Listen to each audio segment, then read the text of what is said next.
All right. Happy Friday, everyone. Welcome back to another Learning Tech Talks, where we are continually exploring the landscape of learning technology while cutting through the fluff and answering your questions along the way. Today, I am bringing back Matthew Brown from Schoox. So he is joining me back on I was going to say tank, but it's not the tank. I have no idea. I got to think of a good word for that. But anyway, Matthew's back, and we're going to be talking about talent development and all things related to that, really specifically kind of highlighting how we've seen that change and evolve over the last, 18, 20 months, something like that, and how it'll probably continue changing for the next, I don't know how much longer we're going to be dealing with this. But anyway, we're going to have a lot of fun. If you've joined the two of us before, it's fun conversation. But before we get into it, let's get everybody involved and included. For those of you who are watching, you can join in the comments. And also, I'd encourage everybody to join in the comments throughout. Add your questions, insights. We'll bring them in live. But first things first, where are you in the world today? So comment in if you're joining. Matthew, the background, I feel like maybe some of the objects on the shelves have moved or something, but I feel like it's a familiar environment. It's mostly the same. I've rotated the room a little bit, brought a few new friends to play, kind of change out the potato heads every once in a while to keep it fresh. Keeping it fresh. All right, but where is it? Where is it? In case people don't know where. I mean, obviously it's a room. It's a room. I'm guessing in your house. It is. It's a room in my house in Dallas, Texas. Dallas, Texas. All right. See, I feel like mine looks more kind of Texas-y with this right here. Kind of has that like rustic Texas look, but I'm not. I'm in Milwaukee, Wisconsin, not Texas. So we're on other ends of the country here. And I don't have any cool potato heads. I just have Fred, the friendly houseplant, here to keep me company. That's all I got. Nothing quite as cool as you. The potato heads got rid of the plant that was in here. Switched them out for something more entertainment. There you go. Well, you know what? I've seen that happen. It happens. Okay, so today's icebreaker question, which actually stems from last week's conversation. I had a conversation with Blake Bozarth, and we were talking about leadership development, and one of the things we talked about was, what's your 5 to 9? And I said, that is such a great question. So I stole it, and I told him I was going to steal it. So it's not like I legitimately stole it. He said I could steal it. But the point is, I thought, what a great icebreaker question. So today, Matthew, your icebreaker question is, what does your 5 to 9 look like? It looks very different day by day. The common theme is 5 to 9 is really about that decompression.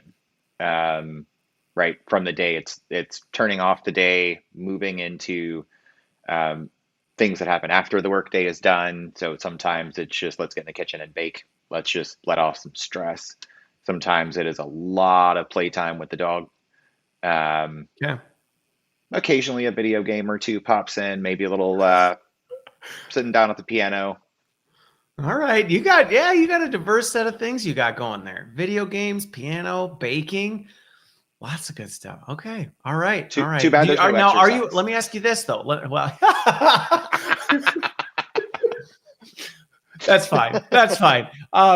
So let me ask you this. Are you more of a homebody? Do you pretty much stay close? Are you out and about?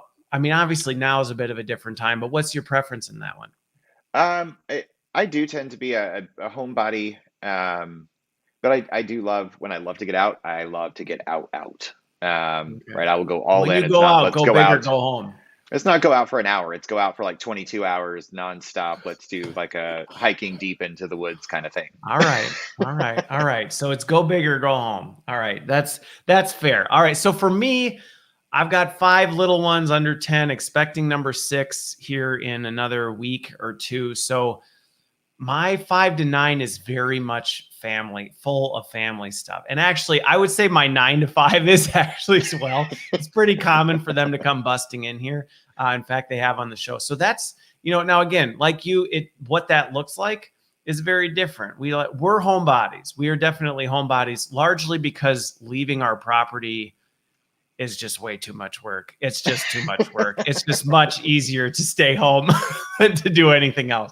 But it's outside. It's all this other stuff. Love watching movies with the kids. Paw Patrol movie 5 stars. I would give it 5 stars along with Vivo. Pretty good. Same with Loud House. They came out with a good movie too. So anyway, but that would be pretty much mine. My wife and my kids are a big part of that. So let's transition from that, because now we're talking about talent development. Let's move over to this. Now you're from Schoox, which some people may have seen the first episode. Some might not have. Some might be familiar with Schoox. Some might not.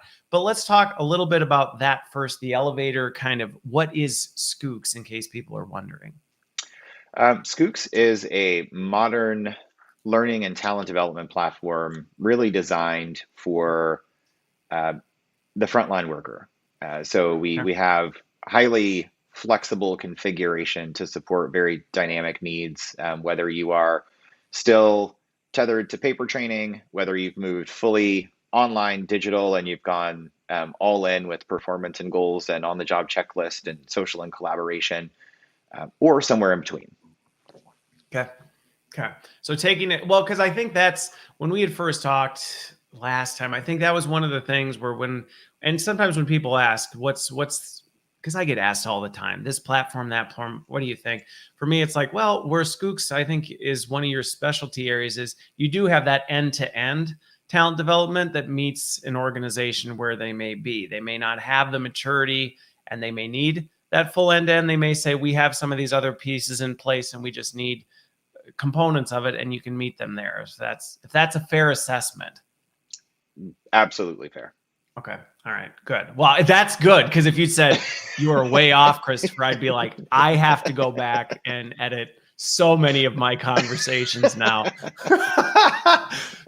Woo! Thank goodness. Thank you, Matthew. I feel better. I'll be able to sleep well tonight. Glad I could do that for you on a Friday. Well, thank you, because that would have made kids' movie night tonight just that much worse had you not done that for me. So much appreciated. So let's talk about talent development, though, in the sense of this word gets thrown around a lot. I mean, we hear this, oh, we're developing talent, we're, reskilling, upskilling, we're doing all this. But I really want your definition when you talk to an organization and they say, hey, we're looking at improving our talent development.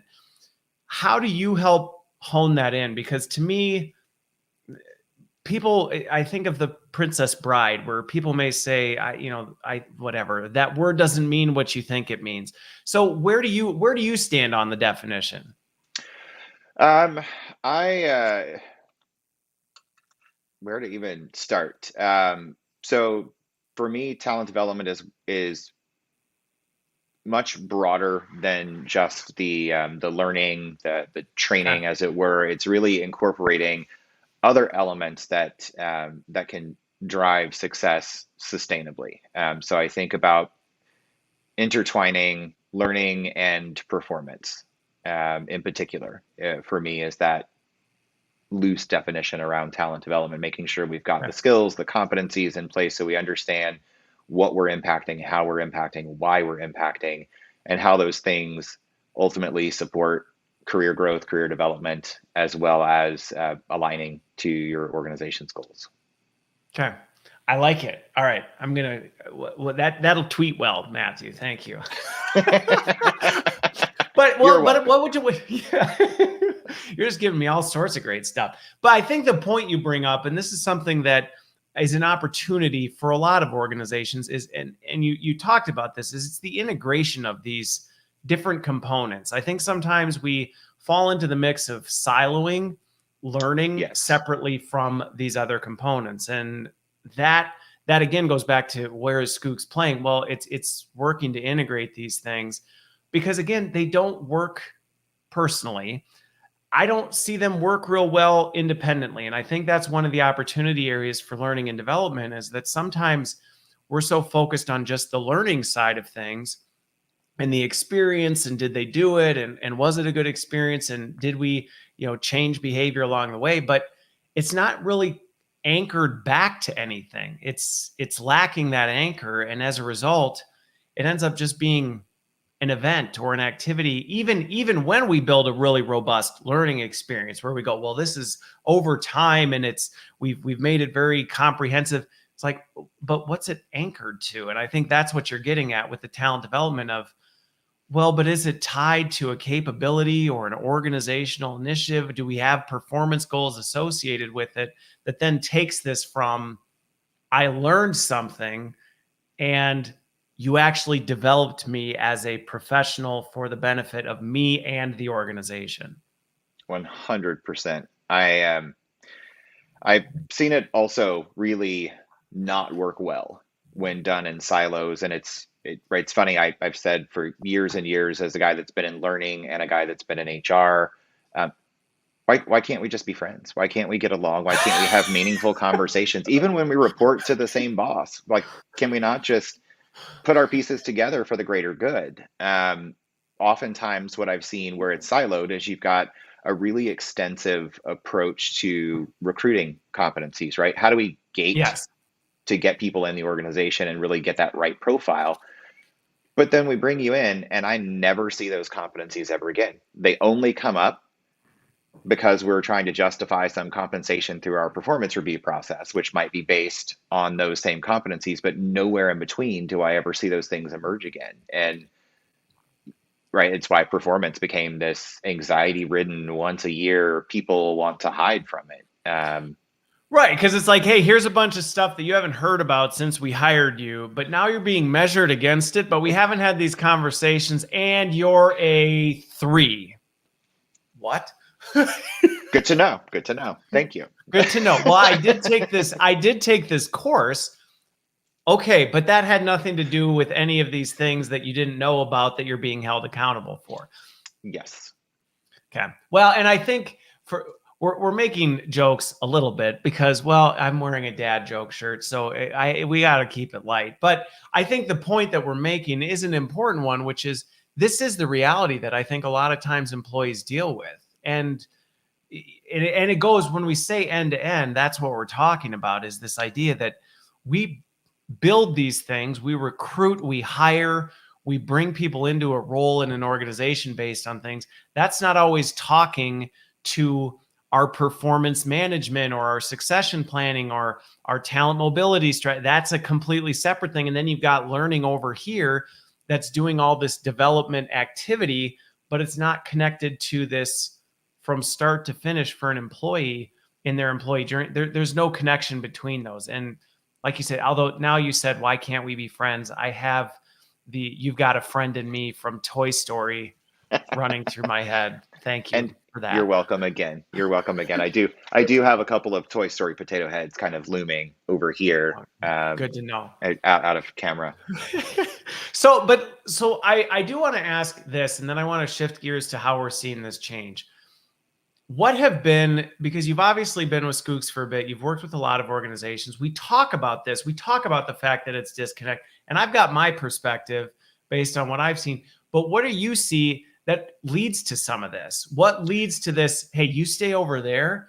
Because it's not a legit, I mean, I think there are some times where it is a legitimate kind of competitive thing, but I think a lot of times it's not necessarily an intentional thing. What have you seen with organizations where they're struggling with this?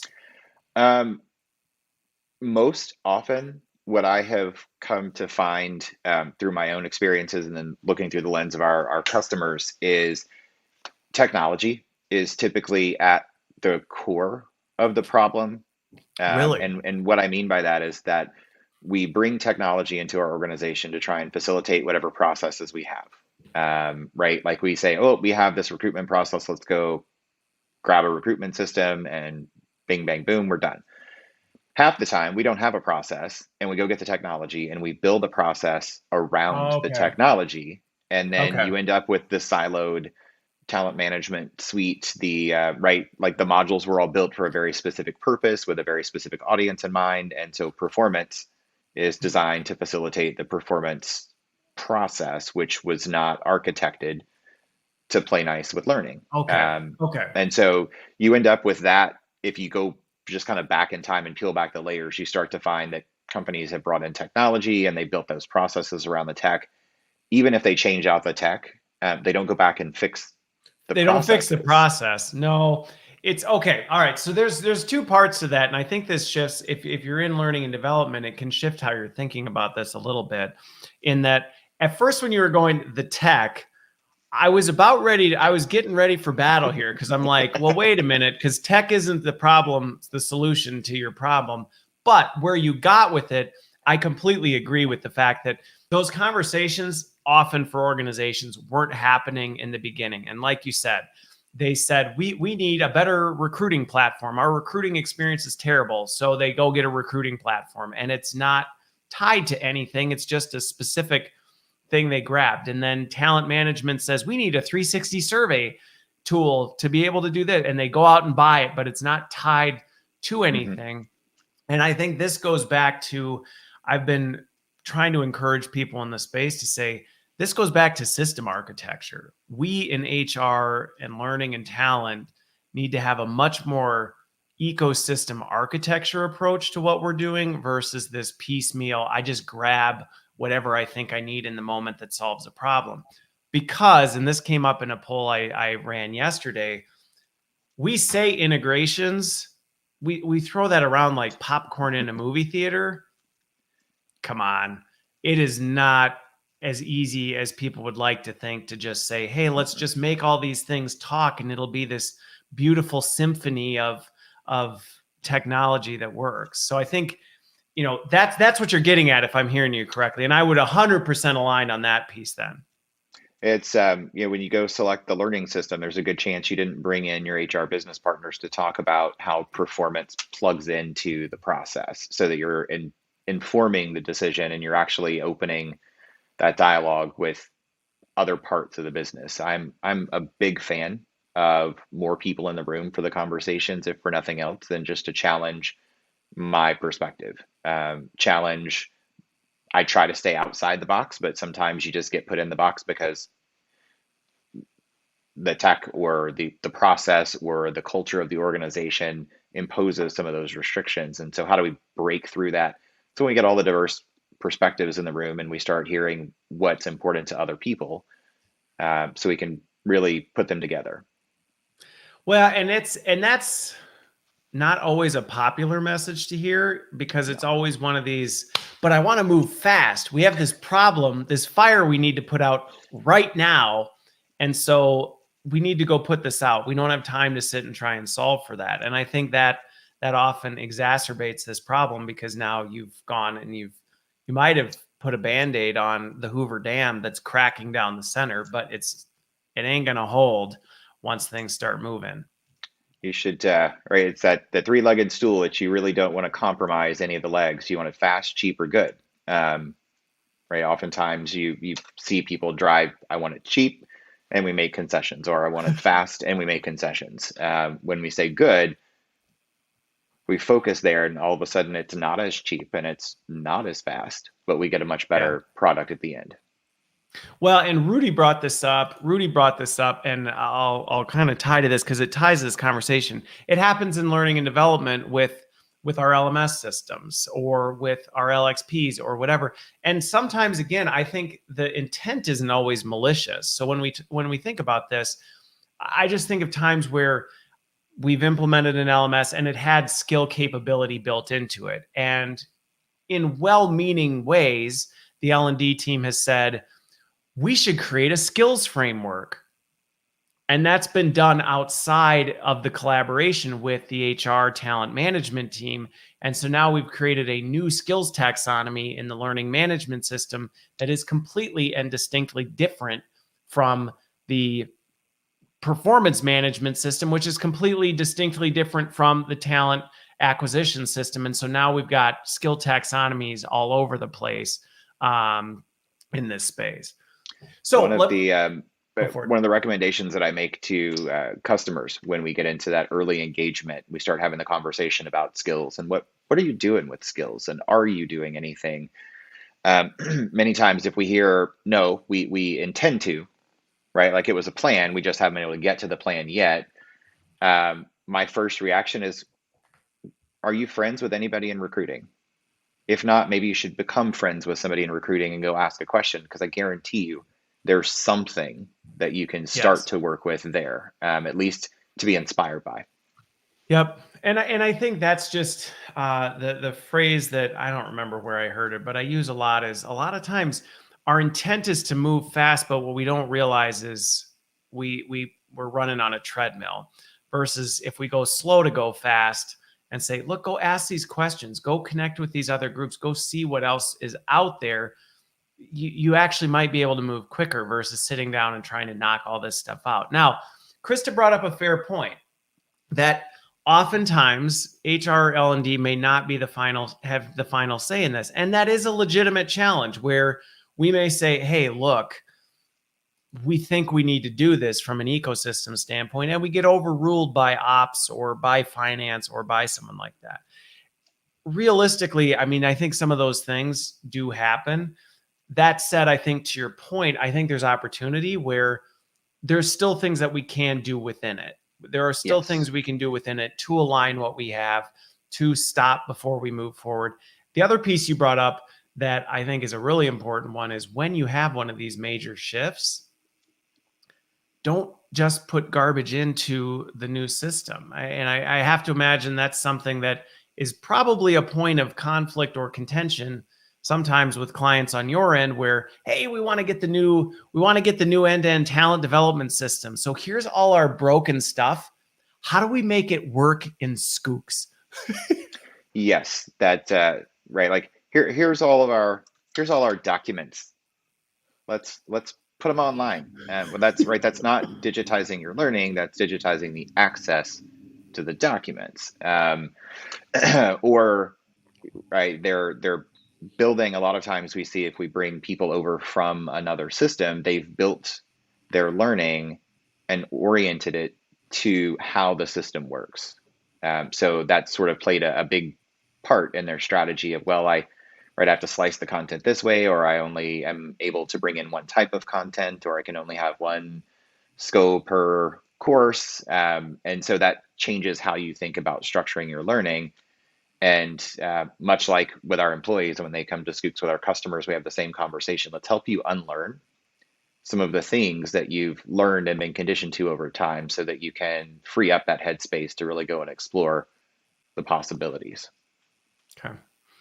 And it's, I mean, I think one of the things we can joke and we can laugh a little bit about it, but at the same time, this is tough work. This is tough work. And I do not want to understate that at all, that, oh, just do this and it'll be fine. No, I mean, I've gotten beat up pretty bad, and there have been battles that I've lost where I've said, this is the right thing to do. And similar to Krista's point, I've lost that battle. I've lost that battle where it's, well, we're not going to do that. We're going to do it this way. And I think then at that point, that's where you have the opportunity to say, well, if that is what we're doing, then rather than just throwing our hands up and saying, well, forget it, I guess we'll just go with the flow, instead saying, well, what can we do with what we've been given and the direction that we are going, and trying to make the best of it. Because there have been times where I've lost that battle, had raised concerns of the output or the downfall we were going to have as a result of that, didn't let anybody forget that, and just watched for 6 months as everything happened that you predicted is going to happen. And it does then create opportunity to say, remember when we said we could have avoided this had we done this? And I've actually had decisions reversed. I've had the complete direction shifted because you were able to do that. And I think that's one of the things, the willingness to stick with it can be worth the effort. I have actually read a quote this morning that's very right. Sometimes you just wonder why these things get put in your path. It's in my path because of this conversation. The quote really talked about, if the plan doesn't work, change the plan, not the goal. Yep. Right? Like, just keep driving toward that goal. Sometimes you got to get there a different way. One of the things that I've seen that has been able to change the game with that CFO decision point. Oftentimes in my career, I have been vetoed by various leaders in the organization. In hindsight, I realized that a lot of the veto came because I was in a reactionary stance. I was fighting fires all the time, and I didn't have data to be able to substantiate what I was proposing. That skills plug-in to the conversation allows me to actually come back and say, well, we're here. And in order to get to that goal, we have to improve these things, and we know where we're starting. we can invest time and energy and money, and we can move the needle on these things, which are directly tied to the success of those goals or objectives for the company. Well, and what you're getting at, and this is just from some of my experiences in the past, and this was a lesson learned the hard way early on, was this whole influencing of these things. So often we go into these conversations highlighting the value for us, right? Highlighting the value that we see. Imagine, and we're using language that's important to us. We're using use cases that matter to us. This is going to help us improve our operations. It's going to improve. And honestly, the response is often, so what? I don't care about that. Now, it's easy to get frustrated with that and be like, but you should, because and you end up going into all the reasons trying to convince people that they should care about that. And it's a fruitless exercise, because the attitude is still, okay, yeah, I get you think this is really, I don't.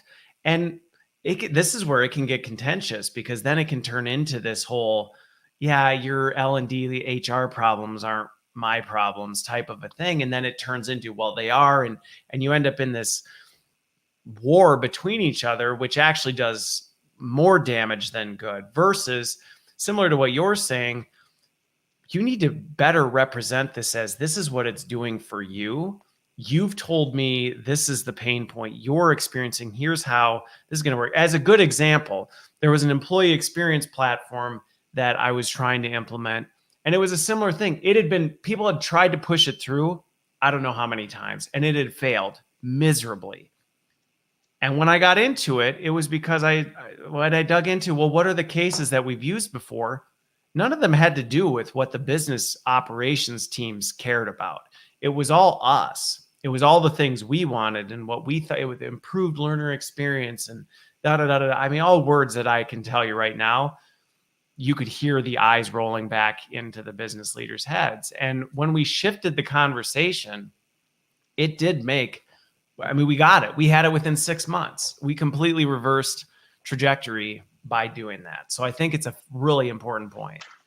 We, oftentimes we start the learning design conversation with what's the with them, right? Like, how do we get inside the head of our learners to make the point to them of why it's important to them? But then when we go to build a business case, that goes out the window. Like we could apply the same tools and just treat everything as we're building learning. We're building some sort of mini change management initiative. And we should lead with that, what's in it for them, and then work backward to make sure we substantiate how we got there. Yeah. And on top of that, I think the piece that is important to note on that is sometimes there are, going back to this, we joke that, well, they should care about this, but it's not always, again, a malicious, I don't care about it. It's just it's not on the top of my priority list. So if I have to make a decision about these things that are fires burning for me, or this thing that you say is important, and I agree it's important, but it's not top of my list, that's not necessary. And I think that's sometimes where we can get frustrated, is we feel like, well, the business just isn't making development a priority. It's not making HR a priority. It's like, well, they are, but they're not seeing it through the same lens. And so I think that's the way we have to be able to paint that picture. To your point, we do this in learning and development. We help our end users see the value for them, but oftentimes we don't when it comes to systems, things like that. It's always a good idea to go and ask. I share this with our customers all the time. Poke your head into a couple of doors, virtual doors as it may be these days, but go ask questions. Not in a, I'm seeking to understand the audience analysis, or like I'm building something for the company and I need you to verify that I'm building the right thing. But just go ask questions to understand what matters to people. Understand each leader in the organization, where their priorities are, and then you can connect by taking the things you're doing and making them relevant to that particular, right? When I'm talking to the CFO, if I know that what matters to them is keeping a tight, balanced budget, then I can frame up whatever I'm doing in that context to show how it will enable them to have that experience they're looking for. Yeah. Then they care even more because it's like, oh, so you're going to help me do lifting. Well, and I think, and this is just a mindset shift that it, man, this is not the direction I was anticipating us going with this, but it's really good stuff because this is honestly, especially right now, I cannot tell you how many learning leaders I talk to who are in the throes of being told you need to digital, and they know they need to, and they're being tasked with it, and they're being asked to bring in new technology, and they're going, I am struggling right now. I'm having a hard time with this. I see it. I have these great things. I'm trying to position it, and I just keep getting shot out of the sky. I just keep getting shot out of the sky. And it can feel like, how the heck am I supposed to change anything if nobody will let me actually change the things? And a lot of times in this, it's about, well, take a look in the mirror, because it might actually be you that's the biggest bottleneck in actually getting these changes. And that point you brought up, I think sometimes from a mindset standpoint, we cannot want to surrender like our position on why it's good. Like, it's like, but I want it for this, and I have to make them see that. And it's like, no, you don't. Because if your goal is to get what you're trying to get, going to your point earlier, you said the goal is when you get shut down, you don't move the goal, you move the pathway to the goal. It's the same thing. If your goal is, we need to implement, I don't know what it is, we'll throw something out there, right? We really need a more robust capability for digital learning. Fine. If you know you need that, but you're told, well, you position this, you pitch this, and no, we're not doing that. We're not going to make that kind of investment. If your goal is just to convince them that's the thing, instead of the goal is to get this capability, you're never going to make it. You're never going to make it. And I think that's the point of, let go of your own stuff and figure out, I'm just going to throw that to the wayside. My goal is just to influence this person to be on board with what we're doing. Yes. It's a really, really difficult mind shift to make, but once you do it once, you feel it. And it's powerful. It is. Well, and I just, like I said, thank you, Rudy. I said this was not the direction we were planning, but at least it's being well received. So, Rudy, I'm glad you're finding value in the complete redirect with where we're going, because we were going to be talking about talent, and now we're talking about some of these challenges that we face with this. Because whether it's Schoox or whatever, these are, I cannot tell you how many of these things I've gone into where I've gone and said, we need this. And it's just been met with, well, we don't have budget right now. We don't have time. This group over here, there have been many times where the other group's overspent and you're underspent. So we're going to actually take your underspend and give it to this other. And you're going, are you kidding me? You are pinning me into a no-win situation where I have absolutely no cards. And I can say from my side, when you shift your mindset, you can always find new cards to play. Yes. Always find new cards to play on that. Learning is my entire career. Learning has always been the first place that the business goes when they need to take money, and it's the last place they go when there's extra money to give. And once I recognized that and stopped trying to fight it, I leaned into it and said, okay, this is the reality. Mostly because there's just a lot of what we do that is not as visible. It's not as tangible as, right? Like I reduced my sales by 20, or reduced my turnover by 20%. I increased my sales by 10%. Those things are very tangible. Learning is often looked at as the fluffy stuff. And it's like, yeah, it's warm and fuzzy and right. But once I leaned into that and said, okay, so it's not really about whether or not I have the budget, because the reality is I'm probably never going to have the budget I need. Right. It's you accept that to be true. Yes. So now how do I make the most out of what I do have? And if I know that there's some other place in the business that's going to have the money, how do I partner with them to figure out how what I'm doing can help them meet their goals, which ultimately right now I can get a piece of that budget. I get that investment. from the business. Just all about creativity. Yeah. Well, and I think, this again goes back. I love the point you made about sometimes it's just accepting the reality that we have. And we might not like that reality, right? We might not like that reality, that, well, you know what? We probably are always going to be one of the first things that gets cut. Our budgets are we probably are always going to fight for our budget in the beginning of the year when other groups are not. And that's not fun. And I would love to change that. And it does. The thing I will tell you is, from my experience, that does change when you start getting it right. Because when you start delivering wins on these things and you start nailing things down, suddenly when you come to the table and go, hey, you know what we need? We need to do this. And you've delivered more than, as Nancy brings up, more than just completion data. Yes. Suddenly they start listening and going, well, last time we had this problem, L&D brought this up and it solved our problem. Maybe we ought to give them a crack at this because they've done this now 3 times in a row before. And I think this is something worth pursuing.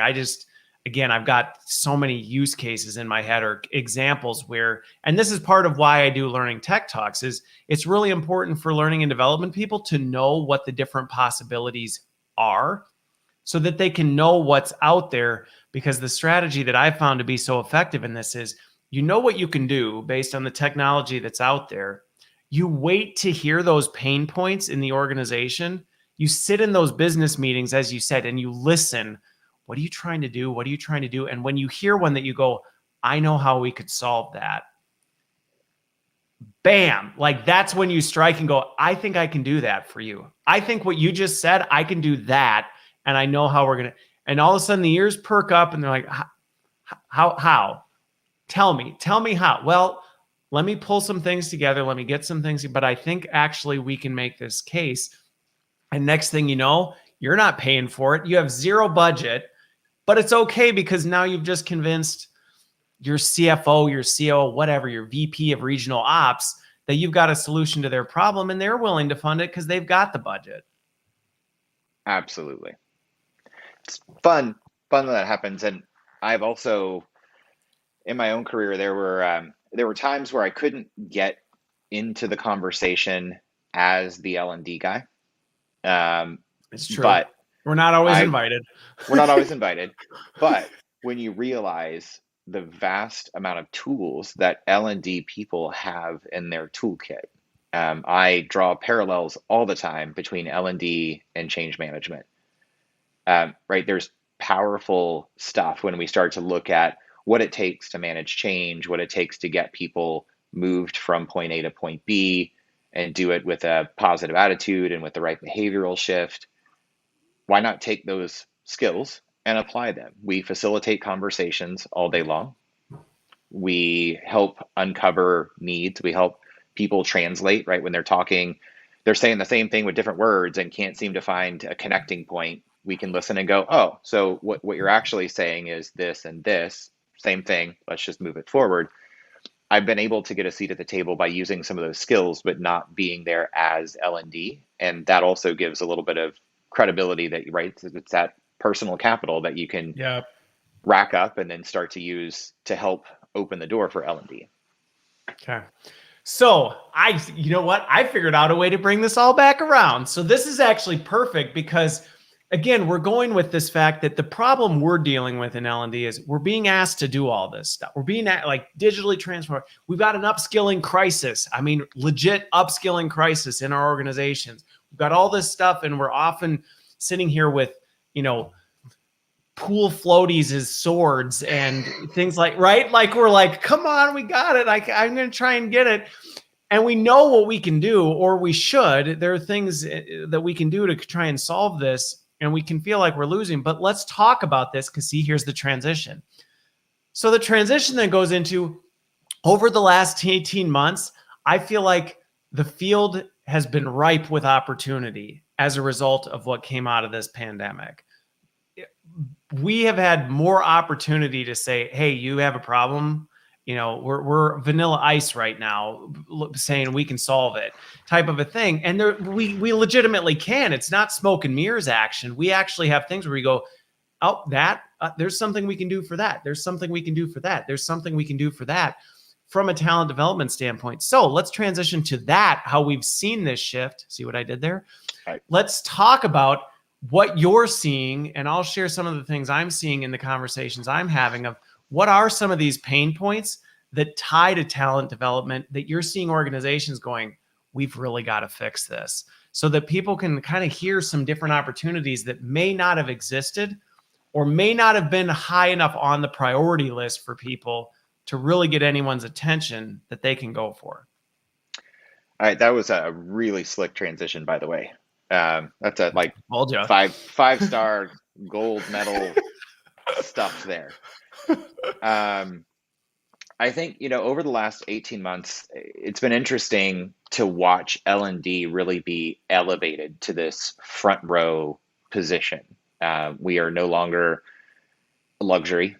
We're no longer viewed as that soft and fluffy thing over there that just makes people feel good and they have a lot of fun, but not really sure what they do.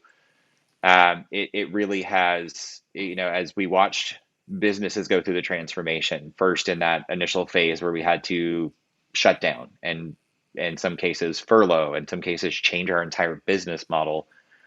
What it did is it opened the conversation. The companies that came through that really, really strong were the companies that said, okay, you know what? We don't like it, but let's make the most of it. So we have this period where we're insulated from just the chaos of whatever it was before. Different kind of chaos, but the business can actually pause for a minute and reevaluate. Let's take this quiet time to evaluate, is our tech right? Is it helping advance our case? Is it actually an enabler to what we're trying to accomplish? They're reevaluating the learning strategy because let's face it, the world is not the same as it was 18 months ago. And the training I was delivering to people 18 months ago doesn't hold up. Even if it was really good. Right. Even if what you were doing was really good, it's kind of like, well, that's not really relevant anymore. As my business has changed, my personal world has changed, which has shifted my perspective. My customers have a different perspective, a different set of needs. My employees have a different set of needs. And so we have to figure out how we stack all those things together.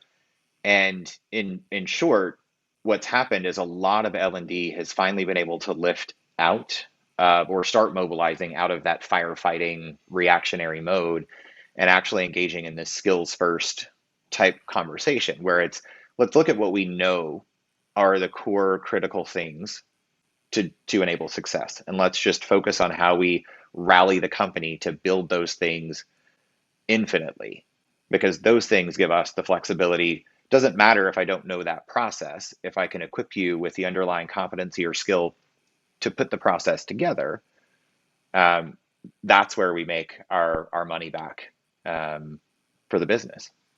Yeah. Well, and I think that's just it.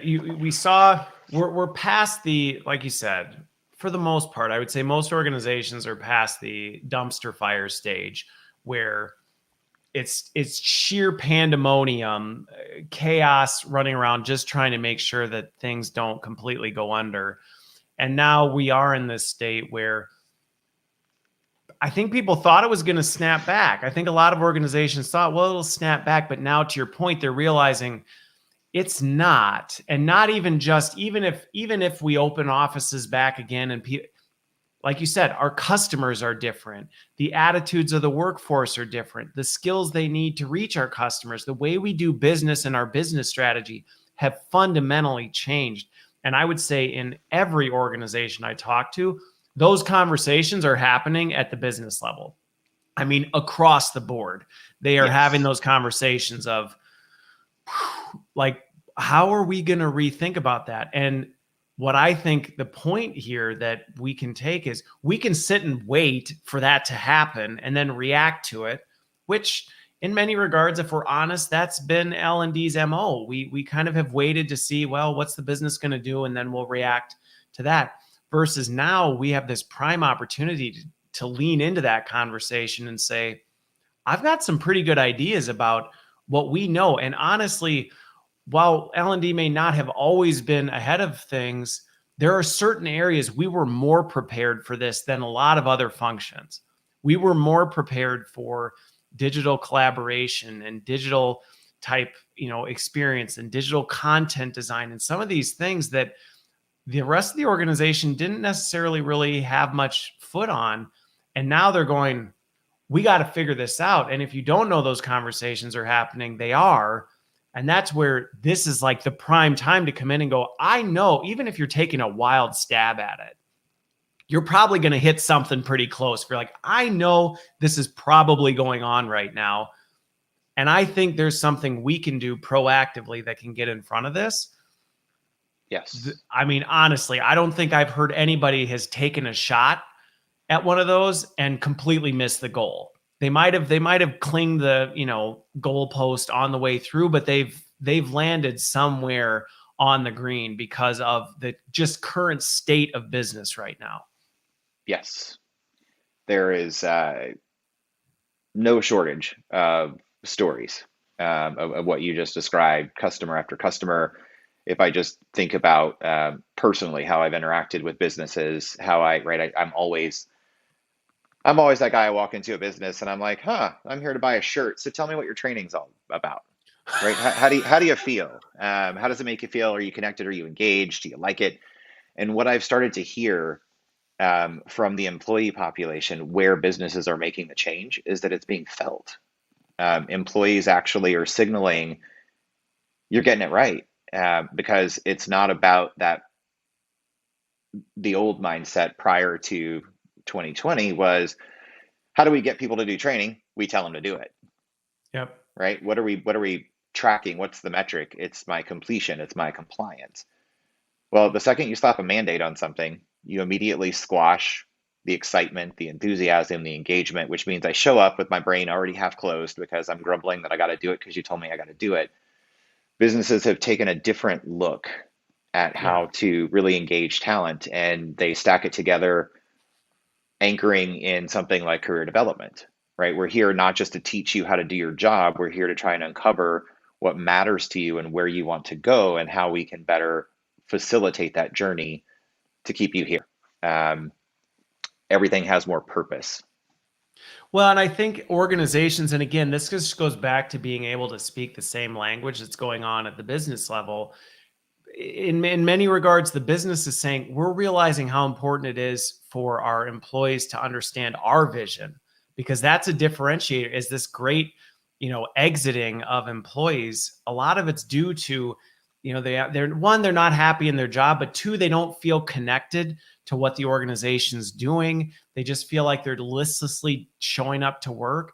And so you look at some of those core things that are going on, you can start using that same narrative for some of the things that we're trying to do from an HR standpoint, so you can align it to the bigger vision. Well, if we as an organization are trying to create a better vision and create more clarity for the employees to what the company's doing, boy, it sure sounds like there's a prime opportunity to say in talent development, we're trying to streamline and align what we're trying to do so that employees know this is my development and how that connects to everything all the way up to the business.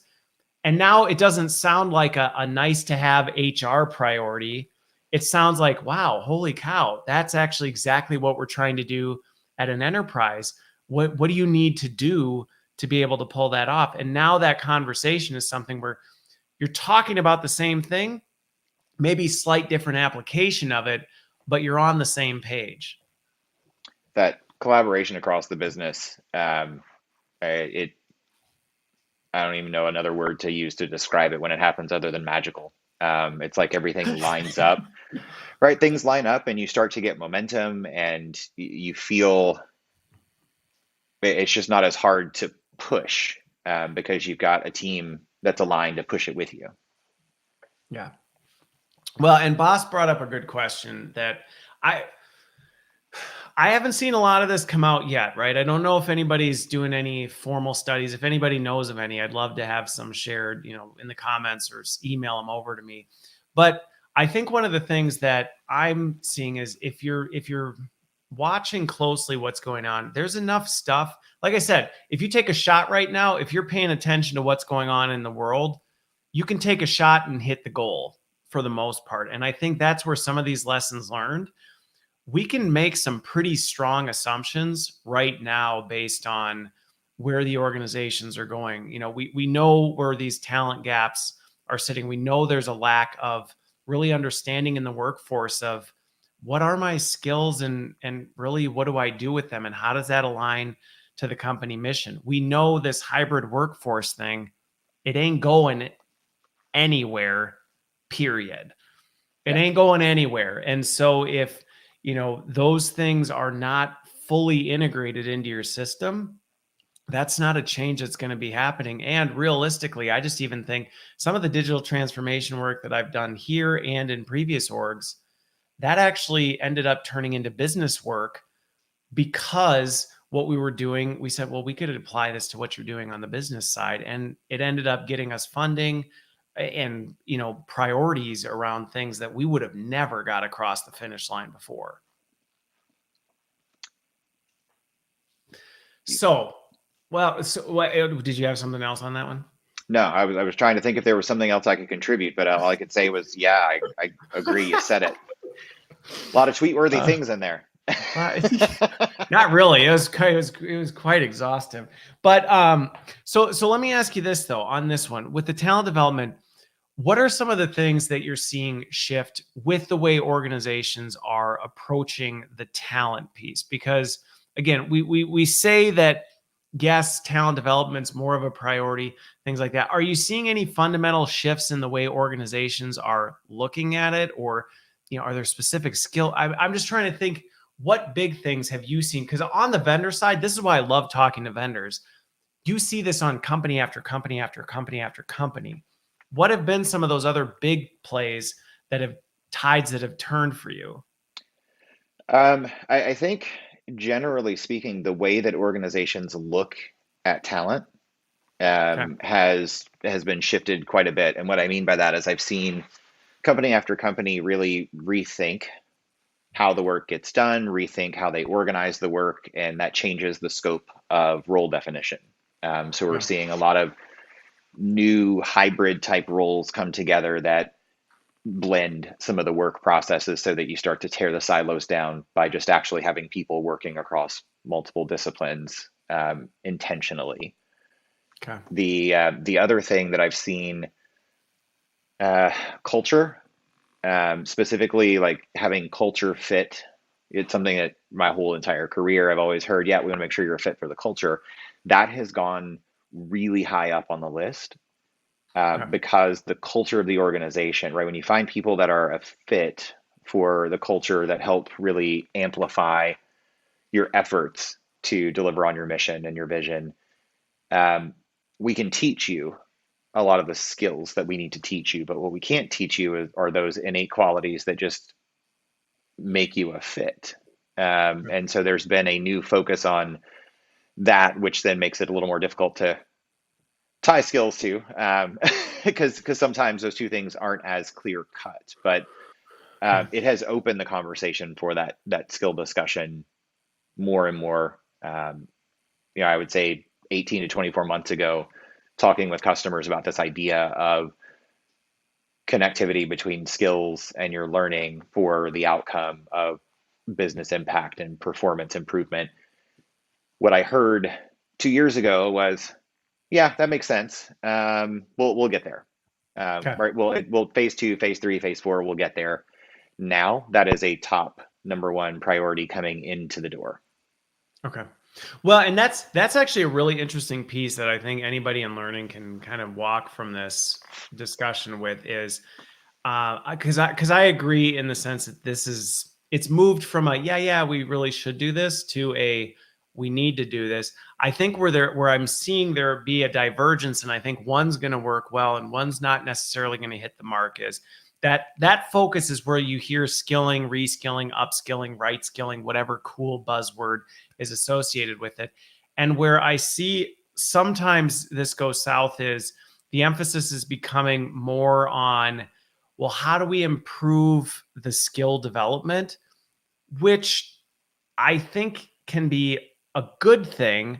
But where I see it missing the mark, and you tell me if this ties to what you're saying, is we're still not necessarily scratching beneath that surface of, wait, we need to fundamentally make sure we're defining what the core skills are and how those tie across the whole development life cycle. Because some of the things you just shared, roles are changing.